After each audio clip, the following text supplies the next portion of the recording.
Okay, so good afternoon, and we will discuss Revenue Regulations number 19-2020. This is in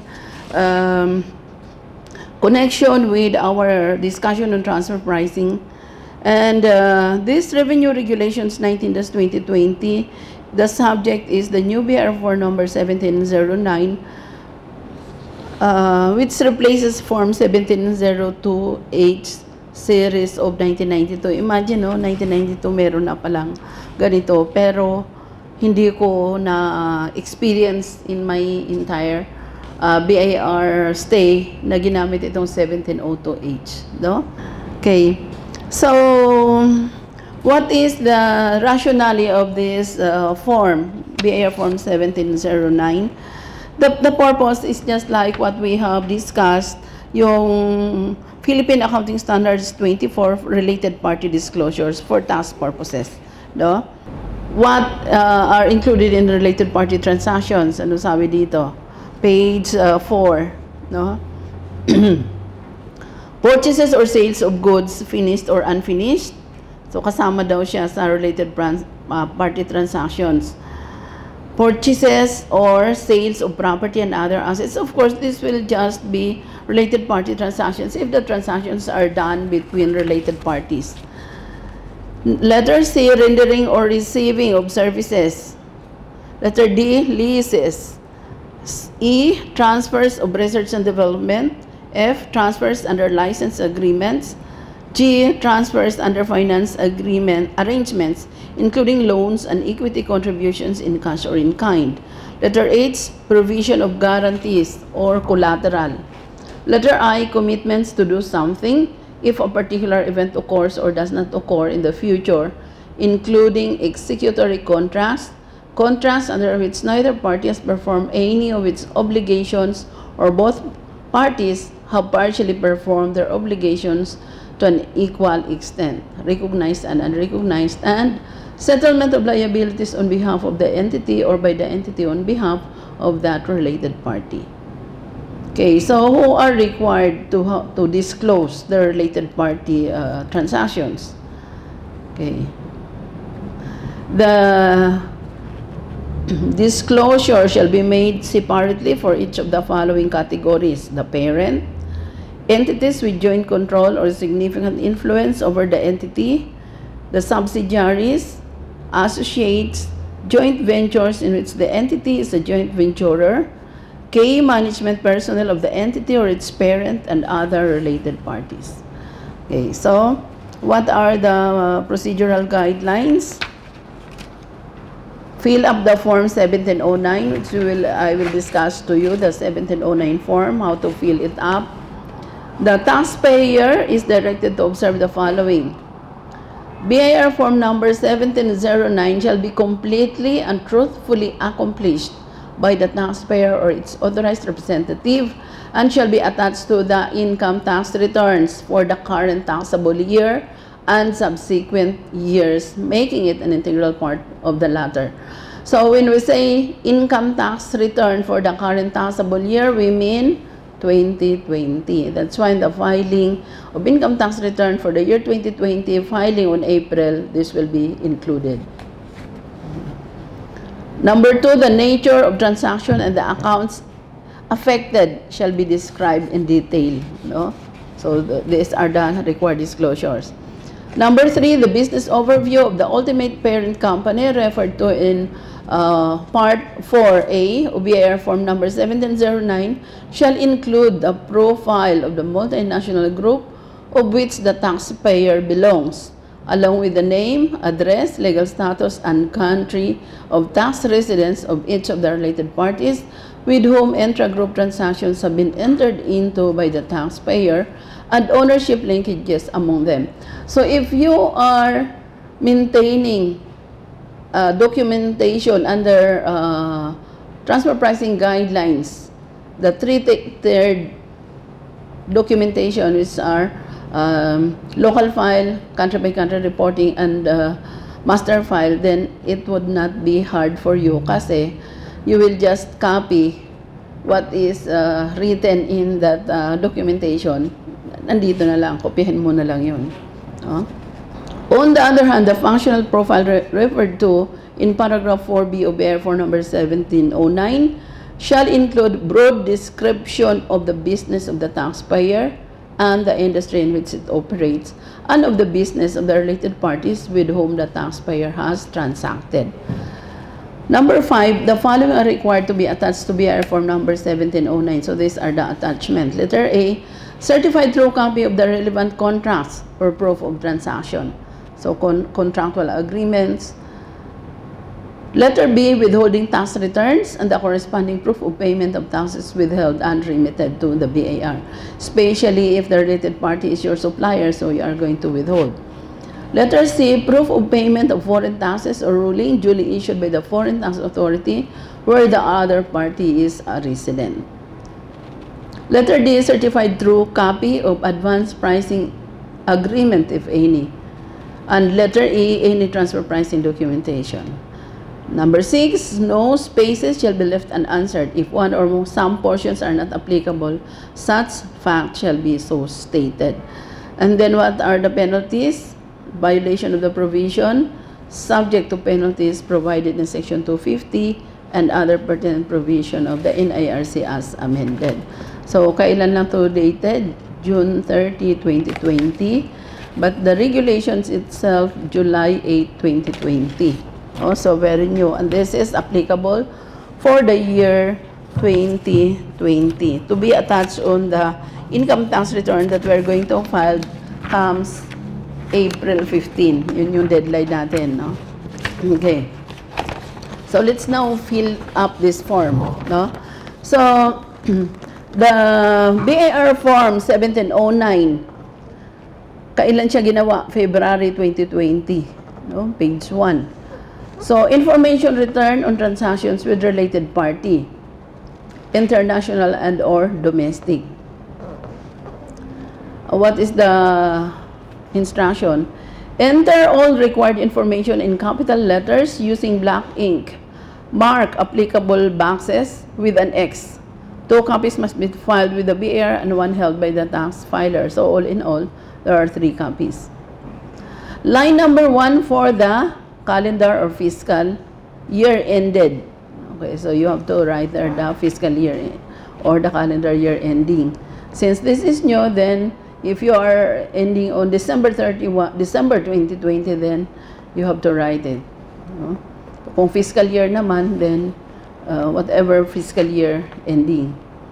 Line number 4, taxpayer identification number. And then the RDO code. Number 6, taxpayer's name. And then number 7, the registered address. Number 8, contact number. Number 9, email address. No, and the zip code. Part 2, summary of related party transactions. Fill out the table properly. Write not applicable if not applicable, and use additional sheets if necessary. No, if necessary, ibig sabihin, you have plenty of transactions, so hindi siya kasya. So, attach additional sheets if necessary. So, letter A that you are going to disclose is your foreign related party transactions. So, the nature of the transaction, the related account number, and then you have to disclose the foreign related party and the address. The next is the taxpayer identification number. Availed of tax treaty benefits, yes or no? Applicable treaty rate, amount of income or expense, tax withheld on income payment to related party for expenses, and tax withheld by the related party for receipts. So, either of both parties may withhold. No? So, kung ikaw yung nag-withhold, you have to attach. Kung ikaw naman yung withholdan, ibig sabihin ikaw yung binawasan, at yung supplier mo ang nag-remit, then you also have to disclose it. Letter B is the domestic related party transaction, or same information required with the foreign related party. Domestic related party transactions, the nature of transaction, related account name, domestic related party, and then the address. The taxpayer identification number, this refers to the domestic related party. No? So, ang taxpayer identification number, the amount of income or expense, and then the tax withheld, no, for expenses and also for receipts. Part 3, we have details of related party transactions per category. Per category. Details of transaction with the parent. No? So, you have to disclose the name of the company, the address, the nature of transaction, amount, volume, outstanding balance, the terms, the conditions, provisions for doubtful debts, expense recognized. No? There are issues in the doubtful debts na sometimes the other party will just write it off without collecting the same. No? Sometimes sinasadya. So, provisions for doubtful debts should be provided or disclosed and the expense recognized. There are accounting standards for debts, for bad debts, no? So we have to observe that. On the page 2, we have to fill up still the taxpayer identification number and then the taxpayer's name. Letter B, summary of transactions with entities with joint control or significant influence over the entity. No? So, name of the company, address, nature of transaction, same requirements. Summary of transactions with subsidiaries, no? With co-subsidiaries if you are a subsidiary or if you are the parent. So, what are the transactions with your subsidiaries? Same requirement. Summary of transactions with associates. Letter E, summary of transactions with joint ventures in which the entity is a joint venturer. Letter F, summary of transactions with the key management person of the entity or its parent. So what are the requirements? Name of personnel, the address, the short-term employee benefits, post-employment benefits, other long-term benefits, termination benefits, share-based payments, and others. So these are the benefits given to the management by the company. Also, you're going to disclose. In related party transactions in on the K management, the compensation, there is a note there as required by the SEC that you have to disclose the K management compensation. That is a separate requirement of the SEC. And then page 3 for taxpayer identification number also, you have to fill up. Letter G, summary of transactions with other related parties. No? And then additional disclosure for outstanding balances, provisions for doubtful debts related to the amount of the outstanding balances. And you have to disclose also the expense recognized during the period in respect of bad or doubtful debts due from related parties. And what is the accounting principle or treatment for bad debts? For accounting or for tax purposes, some allowance for bad debts or the bad debts written off are allowed for the period. But if later on the bad debts can be collected, then you have to report that bad debts already written off as other income. No, that is the requirement. Part 4, other information required. Letter A, brief business overview of the ultimate parent company. So what is the business of the ultimate parent? Example, your parent company is a manufacturing company or involved in research and development or involved in technology or involved in the sale of goods. You have to disclose. This is business overview. This is an explanation. This is essay, no? You have to summary report, narrative summary or explanation. Letter B, brief business overview, functional profile of the taxpayer. So what is the function of the taxpayer? The taxpayer can be manufacturing, can be outsourcing, can be rendering services to the parent, it can be a distributor. So whatever is the function of the taxpayer. Letter C, has there been any change in the functional profile of the taxpayer? If yes, please provide or the details. What is this change in the function? If that the company undergo business restructuring. Example, the company in the Philippines is a manufacturing company. Later on, it was designated only as a contractual manufacturing, no? So hindi na siya manufacturing company, doing only services to the parent na lang siya, no? And then, o kaya distributor siya dati, full-fledged na distributor, tapos ginawa na lang siyang commission basis, no? So there are differences on that treatment. So yun yung letter C, change in the functional profile of the taxpayer. Letter E, did the taxpayer undergo business restructuring during the year or the last 5 years? If yes, please provide in details. What is this business restructuring? Can be consolidation or merger or other kind of restructuring, no? Letter F, do you have pending tax treaty relief application with the BIR or with the tax authority of other? If yes, please provide in details, yes or no. Okay, so the tax treaty relief application, we have a new requirements on how to claim tax treaty benefits, no? I have a video on that also in my tax training channel, how to claim for tax treaty benefits. You have to apply for the first 3 income, the royalty, interest, and dividend. These are mobile income. The requirement is only certificate of residency, no? Pero dun sa iba, the usual pa rin yung lumang requirements that you have to apply for tax treaty application.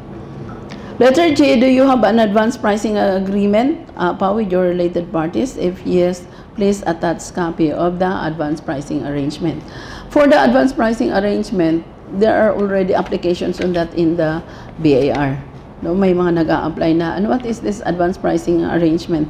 This is an advance transfer pricing analysis submitted by the company that once approved, it will be good for 3 years or 5 years depending on the term approved or the scope of the application.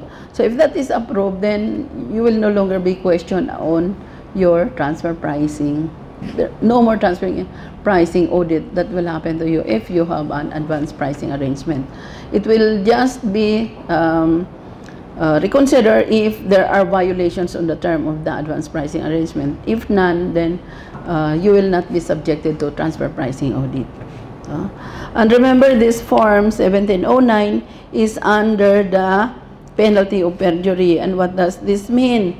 Before you sign it, we declare under the penalties of perjury that this return has been made in good faith, verified by me or us, and to the best of my or our knowledge and belief is true and correct, pursuant to the provisions of the National Internal Revenue Code as amended and the regulations issued under the authority thereof. Further, we give our consent to the processing of my or our information as contemplated under Republic Act number 10173, otherwise known as the Data Privacy Act of 2012. Parang waiver, no, of the confidentiality for legitimate and lawful purposes. If authorized representative, please attach an authorization letter. Signature over printed name of the taxpayer, president, principal officer, or authorized representative. Title of signatory and the TIN. So, dalawa.